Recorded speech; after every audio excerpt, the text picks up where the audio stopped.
역사상에 가장 복된 뉴스가 무엇이냐고 사람들이 묻는다면은 역사상 가장 복된 뉴스, 소식은 인간이 달나라에 간 거 아니냐라고 얘기를 하기도 하고요. 우리나라가 평창에서 올림픽을 개최한 거 아니냐, 이런 역사를 또 얘기도 합니다. 수많은 개인적인 대답들도 있을 수 있겠죠. 그런데 영적으로, 신앙으로 볼 때에는 가장 중요한 뉴스는 무엇이냐? 하나님께서 하늘의 영광의 보좌를 박차고 버리고 이 땅에 내려오셨다라고 하는 것입니다. 내려오신 것이 그냥 영적으로만 끝난 것이 아니라 AD와 BC, 역사의 기준점이 되는 것이 바로 예수님이시다 하는 것입니다. BC가 무엇입니까? Before Christ, 예수님 이전과 예수님 이후의 삶으로 역사가 나눠져서 지금 이렇게 우리는 추후 2021년, 이제 주님이 오신 이후에 2022년을 우리가 맞이하고 준비하고 있습니다. 그런데 불교에서는 아마 그것을 쓰고 싶지도 인정하고 싶지도 않은가 봐요. 그래서 불기 몇 년 해가지고 표기를 합니다.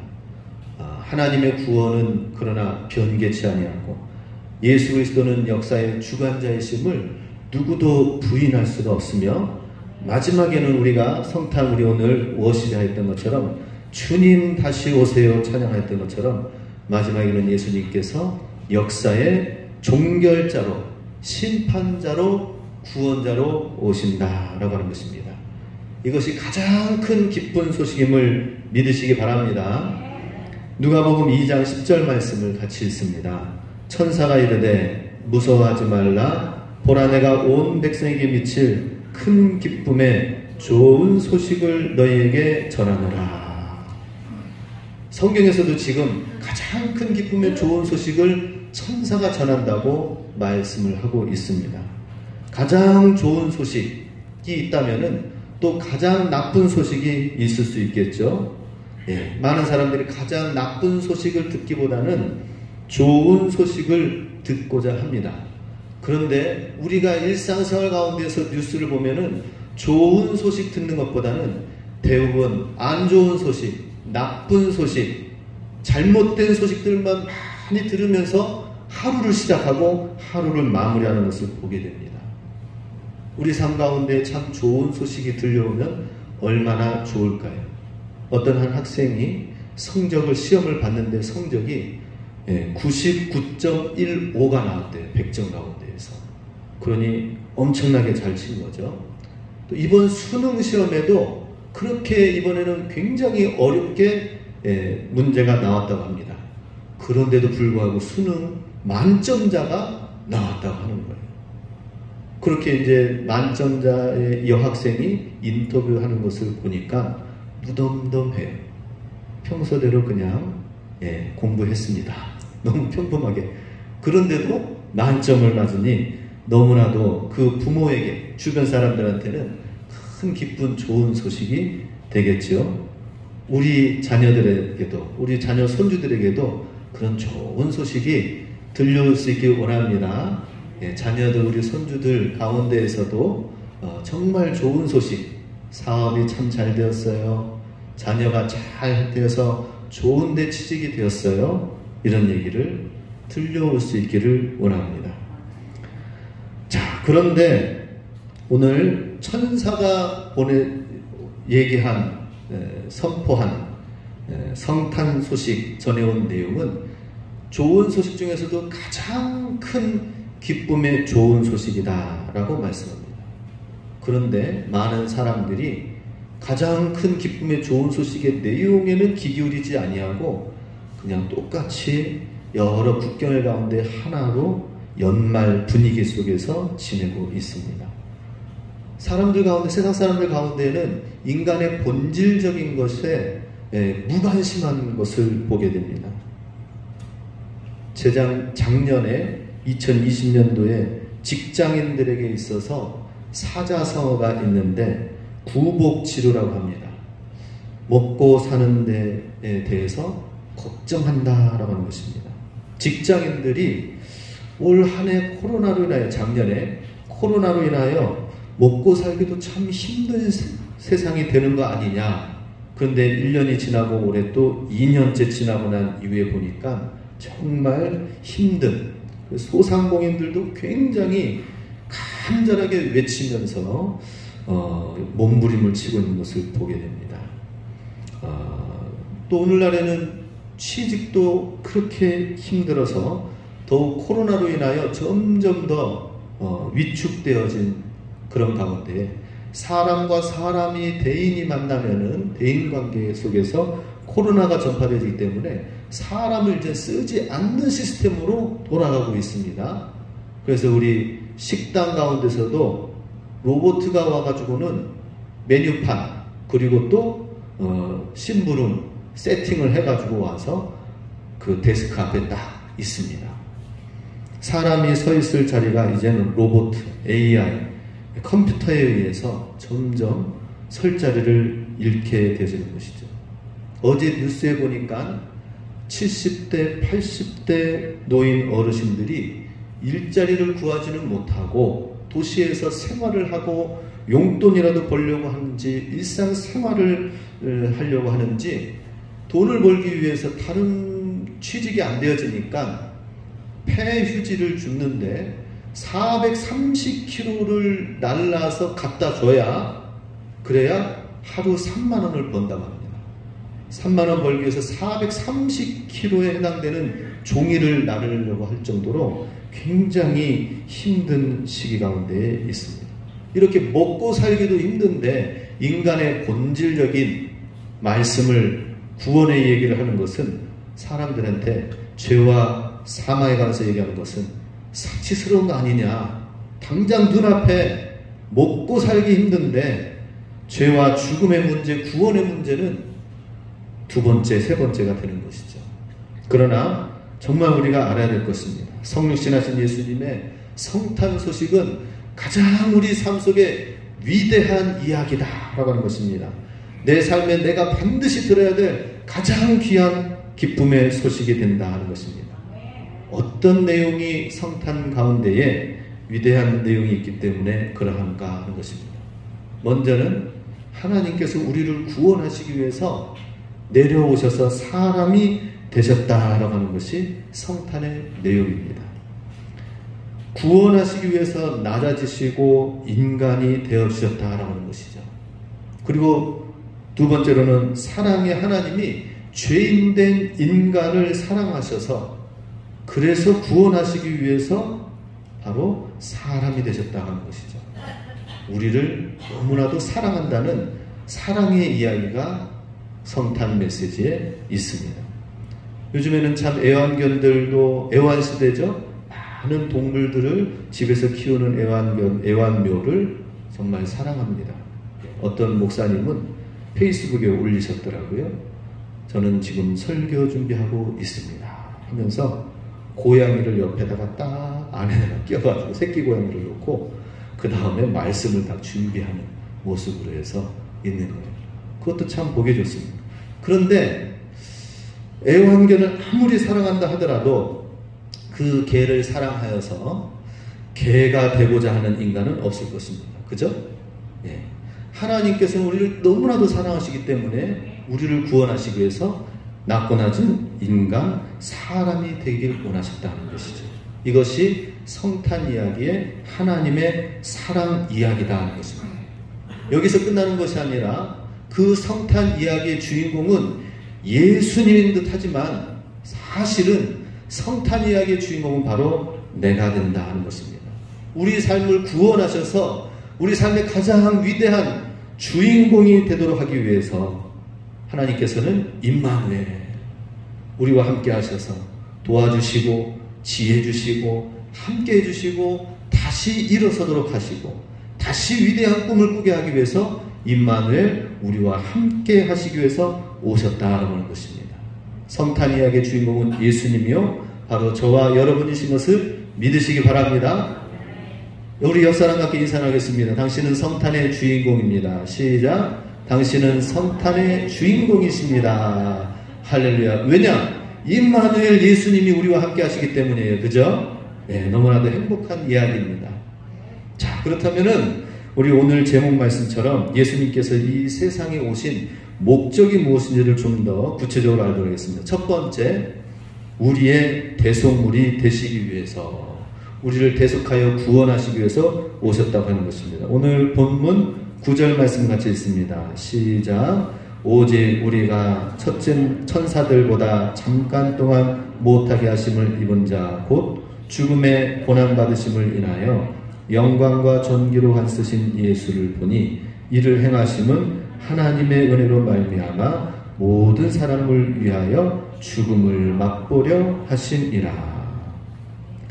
천사들보다 잠깐 못하게 한 우리 인간의 육신을 입고 오게 되신 이유는 바로 죽음의 고난의 길을 걸어가면서 모든 사람을 위하여 대신 죽기 위하여 이 땅에 오셨다라고 하는 것입니다. 아니, 세상 가운데 태어나면서 죽기 위해서 태어난 사람 있나요? 누군가를 위해서 나는 죽기 위해서 태어났어, 그렇게 말한 사람 있어요? 없습니다. 누군가를 위해서 죽기 위해서 난 태어났어, 아무리 훌륭한 사람이라 하더라도 그런 사람은 없어요. 그런데 모든 사람을 위하여 예수님은 죽기 위해서, 대신 고난과 형벌을 받기 위해서 오셨다라고 하는 것입니다.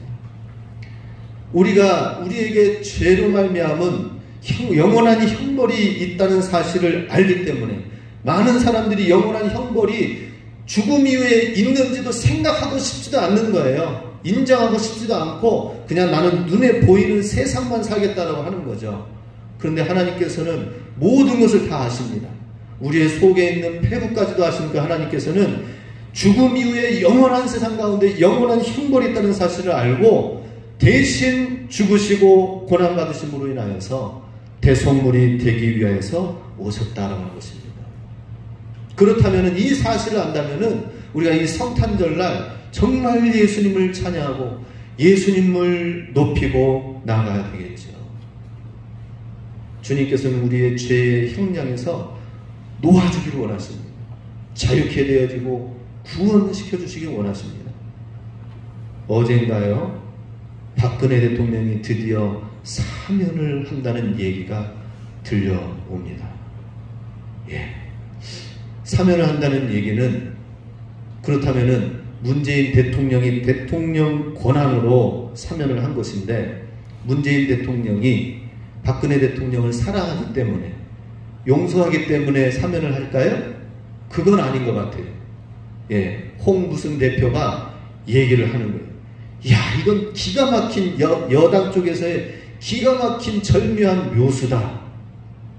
박근혜 대통령이 나와서 박근혜 대통령을 사실은 검찰에 대해서 법정 집행하도록 하게 한 장본인이 윤석열 후보이기 때문에 그 안에서 그냥 그 자기 당 안에서 굉장히 곤란한 수를 지금 이 연말에 끌어올린 것이다 라고 얘기하더라고요. 사랑하기 때문에 사면을 했다? 그렇게 생각할 수 없을 것입니다. 하나님께서 우리를 너무나도 사랑하시기 때문에 거기에 갇혀 있으면 안 돼. 영원한 형벌에서 놓아주시기 위해서 대신 주님께서 들어가신 것이다 하는 것입니다. 마태복음 1장 21절 같이 있습니다.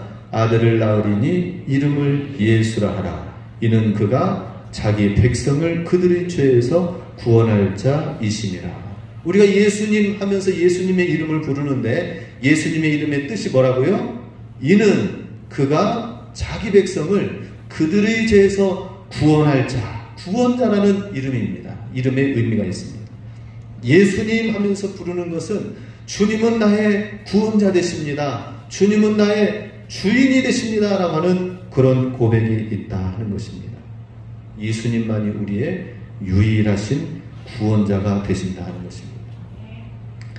이 세상에서 나름대로 문제없이 그래도 살려면은 세 부류의 사람의 끈이 연결되어져 있어야 된다고 합니다.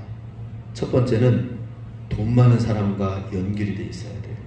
두 번째는 법조인이랑 연결이 되어져 있어야 된다. 세 번째로는 의료인과 연결이 되어져 있어야 된다고 합니다. 틀린 말 아니죠, 그죠? 돈 많은 사람.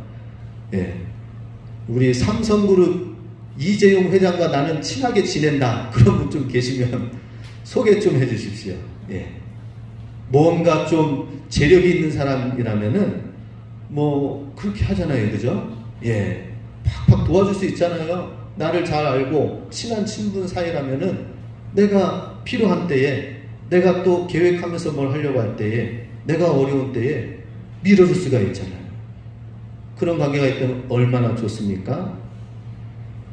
또 법조인도 경찰서에 가면은 잘하는 법조인만 있어도 겁없이 오히려 더 땅땅 치면서 법조인을 부른다고 합니다.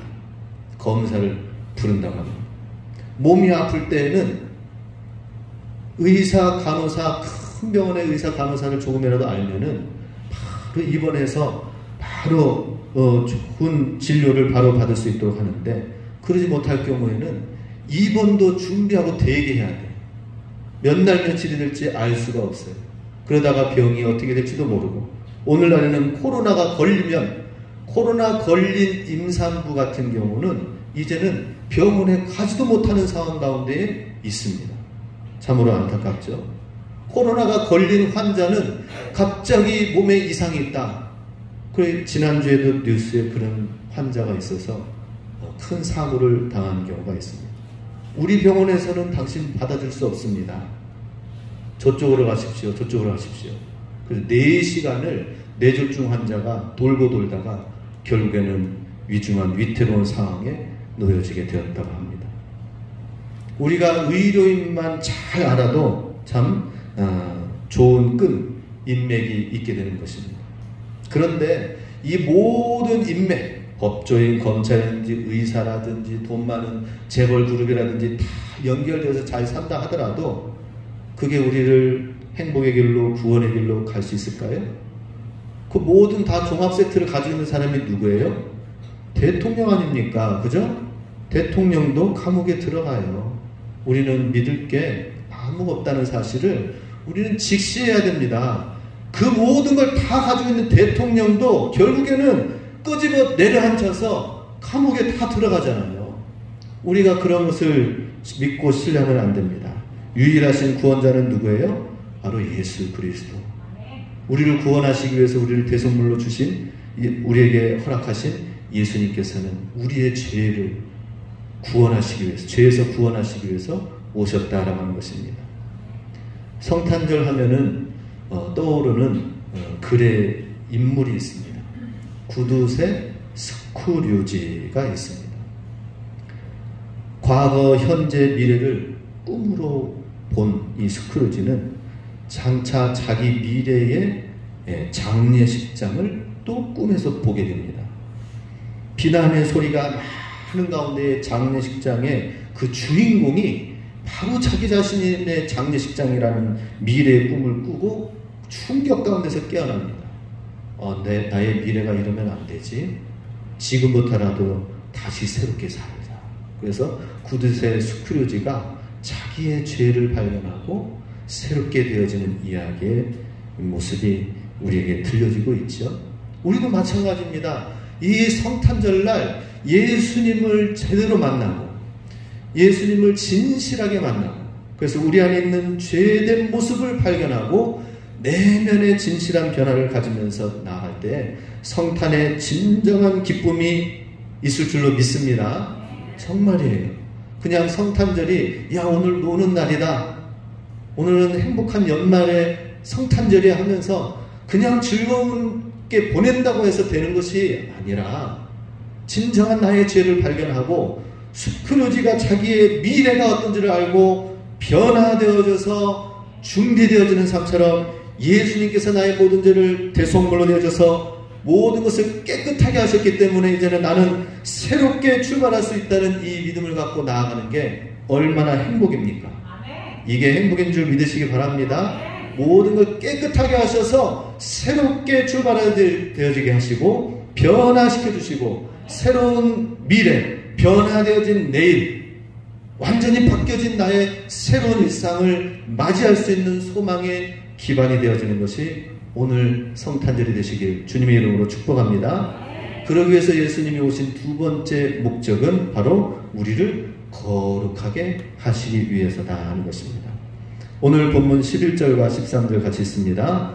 거룩하게 하시는 자와 거룩하게 함을 입은 자들이 다 하나에서 나은지라. 그러므로 형제라 부르시기를 부끄러워 아니하시고 이르시되 내가 주의 이름을 내 형제들에게 선포하고 내가 주를 교회 중에서 찬송하리라 하셨으며 또 다시 내가 그를 의지하리라 하시고 또 다시 볼지어다 나와 및 하나님께서 내게 주신 자녀라 하셨으니. 요 말씀은 무슨 말이냐면 예수님께서 우리를 거룩하게 해주심으로 이제는 죄 많고 더럽고 추악한 것이 아니라 거룩한 존재가 되어서 거룩한 하나님과 예수님과 한 형제가 되었다라는 것입니다. 다시는 우리를 부끄러워하지 아니하시고 다시는 우리를 내치지 아니하시고 우리와 함께하는 그런 형제가 되었다라는 것이죠. 자, 우리가 하나님과 깊은 친분과 친밀한 교제를 가질 수 있었던 데에는 예수님께서 친히 오셔가지고 우리를 새롭게 해주심으로 거룩해 하시기 때문에 주님의 형제, 주님의 친구가 되어진다 하는 것입니다. 백신을 우리가 맞아도 2차 맞고 이제는 3차 맞아서 또 이제 조금 있으면 4차 맞으라고 또 광고가 나올 것 같아요. 왜 그럴까요? 백신을 뚫고 이 바이러스가 또 들어오기 때문에 또 맞으라고 하는 것입니다. 백신의 약균이 얼마 가지 않기 때문에 또 맞으라고 하는 것입니다. 자, 이렇게 한 데에는 바로 이 바이러스를 이길 수 있는 힘이 우리 안에 없기 때문에 외부에서 백신을 맞아가지고 준비하고 대비하고 있으라는 것이죠. 그런 것처럼 우리가 이 땅 가운데에서 왜 문제와 사건과 절망과 사망의 골짜기로 나아가는 이유가 무엇입니까? 하나님께서 우리에게 행복을 주시기 원하시는데, 생명을 주시기 원하시는데, 그것은 바로 죄악 가운데 거하고 죄에 머물러 있기 때문입니다. 그런데 우리가 예수님으로 말미암아 주의 말씀과 기도로 거룩해지니이다. 골로새서 말씀처럼 우리를 거룩하게 하시는 하나님이 바로 우리를 거룩하게 하심으로 인하여서 주님의 형제, 주님의 친구가 되게 하시긴다라는 것입니다. 우리 예수님이 이 땅에 오셔서 우리를 거룩하게 하시려고 임마누엘 하셔서 거룩한 영, 주의 영을 우리에게 부어주시고 함께 하신다는 것입니다. 우리 성탄절을 맞이해서 더욱 거룩하게 되시기 바랍니다. 거룩해져야 됩니다. 죄와 멀어져야 되는 것입니다. 멀어지면서 하나님의 거룩을 취하고 하나님의 거룩함으로 인해서 모든 죄악을 이기는 한체를 우리가 가지고 사는 것이에요. 세상 사람들과 똑같이 사는 것 같지만 내 안에 예수님이 계시기 때문에, 내 안에 말씀이 있기 때문에, 내 안에 주의 성령이 계시기 때문에 거룩한 영으로 우리는 점점 더 거룩해져 가게 된다는 것입니다. 우리는 이제 초림은 이제 2000년 전으로 지나갔습니다. 우리가 기다려야 될 건 뭐예요? 예수님의 재림입니다.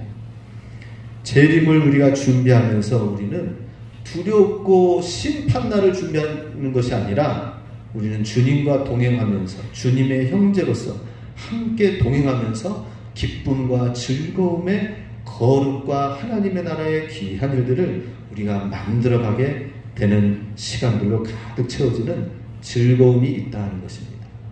이 성탄의 목적, 거룩을 우리가 이루어 가시기 바랍니다. 우리 옆사람과 우리 성도님들과 함께 신앙생활 하면서 함께 거룩해져 가도록 하기 위해서 예수님 우리에게 선물로 우리에게 오셨고, 주의 성령의 선물, 주의 예수님의 선물이신 성령을 우리에게 부어주신다는 것입니다. 세 번째로 사탄을 정복하게 하시기 위해서다 하는 것이죠. 14절 15절 같이 있습니다. 자녀들은 혈육에 속하였음에 그도 또한 한 모양으로 혈육에 함께 속하심은 사망으로 말미암아 사망의 세력을 잡은 자 곧 마귀를 없이 하시며 또 죽기를 무서워함으로 일생에 매여 종노릇하는 모든 자들을 놓아주려 하심이니. 우리가 거룩하게 되어지는 것도 하나님께서 우리에게 주시는 귀한 선물이시지만 궁극적으로 해결해야 될 문제는 뭐예요? 사탄의 존재다라고 하는 것입니다. 예수님께서 이 땅에 오신 목적은 뭐라고요? 혈육에, 우리와 같은 모양으로 혈육에 함께 하신 이유는 사망으로, 예수님이 죽으심으로 말미암아 사망의 세력을 잡은 자 마귀를 없이 하려고 하신다는 것이죠. 이 사탄은 그냥 어떻게 그냥 없어질 존재가 아니라 너무나도 센, 그야말로 지금 우리가 겪고 있는 이 코로나 바이러스처럼 사망을 가져다주는 그런 존재, 그 이상으로 어떻게 없어지지가 않는 그러한 인류를 괴롭히는 존재가 사탄입니다. 이 사탄을 멸하시고 정복하게 하시기 위해서 예수님께서는 철창 갑옷을 입고 이 땅에 오신 것이 아니라 가장 나약한 어린 아기로 이 땅에 오셨다는 것입니다. 그 하나님의 구원 방법, 하나님의 싸우시는 방법이 좀 독특하죠. 그죠? 이상해요. 하나님의 방법은 우리가 생각하는 것과는 좀 달라요. 아니, 사탄과 싸우시려면은 완전히 그냥 막 우리 만화에 나오는, 우리 게임에 막 열심히 뭐 싸우면서 막 전력 뭐 무기들 더 취하면서 막 하고 그러는데, 이 사탄과 싸워서 이기고 없애려면은, 정복하려면 어떻게 됩니까? 예수님께서 철창 갑옷이라든지 아니면은 불의 어떤 그냥 막 지팡이라든지 뭐 창을 가지고 와가지고는 막 별들의 전쟁, 핵전쟁처럼 막 해서 깨트리시고 정복하셔야 되는데, 하나님의 방법은 그게 아니시다라는 것입니다. 가장 나약한 인간의 아기의 모습으로 오셔서 가장 연약한 가난의 대명사였던 목수에게 모습으로 오셔가지고 십자가에 못 박혀 죽으시면서 결국에는 죽으셨어요. 그래서 사탄이 예수님을 사망으로 삼켰습니다. 그건 끝이다? 그 끝이 아니라 결국에는 주의 권능이, 하나님의 권능이 이 사망의 권세 삼켜도, 죽임을 가지고 와도 다시 그것을 찢고 뜯고 일어나서 부활하시는 하나님의 놀라운 계획을 가지고 오셨다라는 것입니다. 그래서 가장 연약한 인간의 모습으로 오신 하나님은, 하나님께는 진정한 전능하심과 위대하심이 있다라는 것이죠. 그것은 무엇을 말하느냐면, 나약한 우리를 선택하셔서 하나님의 구원의 도구로 또 사용하신다라는 것입니다. 이걸 믿으시기 바랍니다. 하나님은 예수님을 통하여서 사단을 깨트리신 것처럼 오늘날 우리에게도 나약한 육신을 갖고, 뭐 도시에서 우리가 번쩍이면서 사는 게 아니잖아요. 그죠? 예. 시골에 있다 하더라도 하나님께서는 예수님을 어디에 보내셨느냐? 번쩍이는 도시, 이스라엘의 수도 예루살렘 성읍으로 태어나게 하신 것이 아니라 예루살렘에서 4km 떨어져 있는 베들레헴, 골짜기 내려가서 베들레헴의 이름도 없는 그곳에서 예수님이 탄생하시게 되었습니다. 그 이유는 뭐예요? 하나님의 방법은 나약하고 연약한 자를 들어서 강한 자를 부끄럽게 하시고, 있다고 하고 능력 있다고 하고 지혜 있다고 하는 그 모든 사람들, 세상 가운데에서 사탄이 여전히 역사하고 지배하는 그곳 가운데에서 하나님의 존귀한 도구로 하나님은 연약한 인간, 부족한 한 사람을 택하시고 들어서 하나님의 구원의 도구로 사용하신다 하는 것입니다. 얼마나 놀라운 하나님의 계획입니까? 저와 여러분에게 이런 하나님의 놀라운 계획이 있는 줄 믿으시기 바랍니다. 하나님의 계획이 있어요. 아니, 나 같은 자도 하나님이 사용하신다고? 네, 사용하십니다. 하나님이 사용하셔요. 하나님이 우리 교회를 사용하신다고? 하나님이 그렇게 사용하신다고 하십니다. 베들레헴 가운데, 구유 가운데에, 누추한 가운데 있다 하더라도 하나님은 그걸 들어서 사용하신다는 거예요. 왜냐? 나는 믿을 백이 없기 때문에, 나는 의존할 것이 없기 때문에 주님만 백이 되고 주님만이 내 삶의 주인이 되시는 자에게 하나님은 역사의 주인공의 키를 쥐게 하신다라고 하는 것입니다. 우리 이 귀한 놀라운 기쁜 소식을 누리시기 바랍니다. 우리는 장차 이 땅 가운데서 동일하게 사단의 권세를 깨트리는 주님의 백성이 될 줄로 믿습니다. 마지막으로 자비하신 대제사장이 되시기 위해서 예수님은 이 땅에 오셨다 하는 것입니다. 16절에서 18절 같이 읽습니다. 이는 실로 천사들을 붙들어 주려 하심이 아니요 오직 아브라함의 자손을 붙들어 주려 하심이라. 그러므로 저가 범사에 형제들과 같이 되심이 마땅하도다. 이는 하나님의 일에 자비하고 충성된 대제사장이 되어 백성의 죄를 구속하려 하심이라. 자기가 시험을 받아 고난을 당하셨은즉 시험받은 자들을 능히 도우시느니라. 자, 예수님께서 이 땅에 육신을 입고 오신 이유는 대제사장이 되어서, 대제사장의 역할은 무엇입니까? 우리 인간의 모든 백성들의 죄악과 연약한 것을 가지고 하나님 앞에 나아가는 그런 중간적인 역할을 하는 것이죠. 마찬가지로 우리의 연약함을 들고 나아가서 그것을 해결할 수 있도록 하기 위해서 품어주시는 그런 사랑이다 하는 것입니다.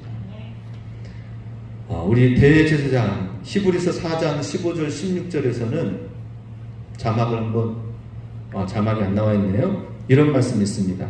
우리에게 있는 대제사장은 우리 연약함을 체휼하지 아니하는 자가 아니요 모든 일에 우리와 한결같이 시험을 받은 자로 돼 죄는 없으시니라. 대제사장이 된다는 말은 무엇이냐면 우리가 겪는 그 일에 다 같이 우리의 연약함을 체휼하시는 하나님이시다 하는 것입니다. 우리가 힘든 때가 있습니까? 병든 때가 있습니까? 풀리지 않는 때가 있습니까? 그 일에 다 마음으로 같이 함께 체휼해 주신다라고 하는 것입니다. 육신의 부모는 어떻습니까? 한계가 있어요. 같이 있고 싶고 도와주고 싶어도 근심 걱정 염려하고 기도하는 그렇게밖에는 할 수 없는 것이 한계가 있습니다. 그런데 하나님께서는 체휼하신다. 친히 우리와 함께 임마누엘 하셔서 우리와 365일 동행하신다. 우리 여기 표 뒤에 나와 있죠, 그죠? 예. 새해 365일 동행하는 삶을 살자. 은혜의 새해를 맞이하자라고 하는 것입니다. 그렇습니다. 왜 육신을 입고 이 땅에 오셨는가? 물론 사단을 깨트리시기 위해서 오셨습니다. 그러나 우리와 함께 하시기 위해서, 임마누엘 하시기 위해서, 그리고 모든 일들을 일상생활 가운데 있는 모든 일들을 함께 나누는 것. 기쁜 일, 좋은 일 있으면 하나님과 함께 나누시기 바랍니다. 슬픈 일 있으면 하나님과 함께 나누시기 바랍니다. 대제사장이 그거예요. 모든 기도의 제목을 들고 하나님 앞에 나아가는 것처럼 예수님께서 우리의 모든 상황을 다 들어주신다는 거예요. 우리의 자녀들 가운데에서 특히 우리 근준이가 먼 일 있으면은 또 막내니까 또 세세하게 그런 걸 또 잘 하는 것 같아요.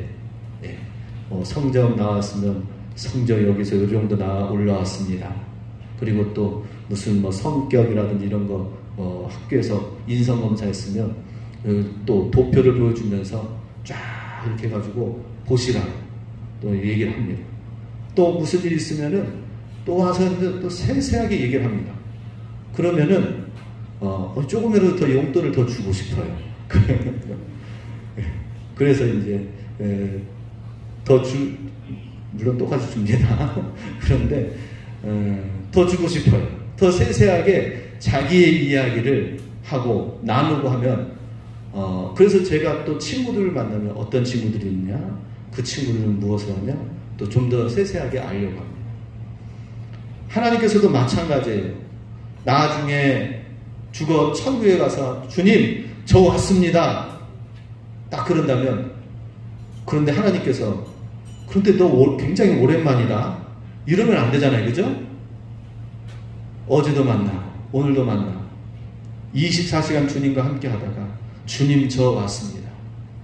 그래 정말 세상에 있을 때 너와 함께 한 시간들이 너무나도 아름다운 귀한 추억이 있다. 하나님의 일을 하고 하나님의 귀한 추억을 가지고 있나요? 어떻죠? 가지시기 바랍니다. 세세하게 하나님과 동행하시기 바랍니다. 그래서 우리 하나님께서는 아무나 와서 모든 것을 다 있는 대로 이야기할 수 있도록 하기 위해서 구유에 오셔서 주님께서는 아무나 오시오. 어떤 왕궁에서 태어나셨다면 예수님을 만날 수도 없는 수많은 사람들이 있을 거예요. 목동들이 예수님을 만날 수 있었을까요? 그렇지 못했을 것입니다. 아무나 오시오라고 하는 것입니다. 우리 주님의 이 귀한 사랑의 마음을 가지고 성탄절, 오늘 이날만 성탄의 의미를 기념하고 기억하는 것이 아니라 오늘부터 시작해서 365일 주님과 동행하는 날로 출발점을 삼으시기 바랍니다. 예수님이 우리의 대제사장이 되시고 우리의 임마누엘 친구가 되어 주십니다. 우리 이 귀한 예수님의 성탄의 의미를 알고 많은 사람들에게 성탄의 소식을 증거하는 저와 여러분이 되시길 주님의 이름으로 축복합니다.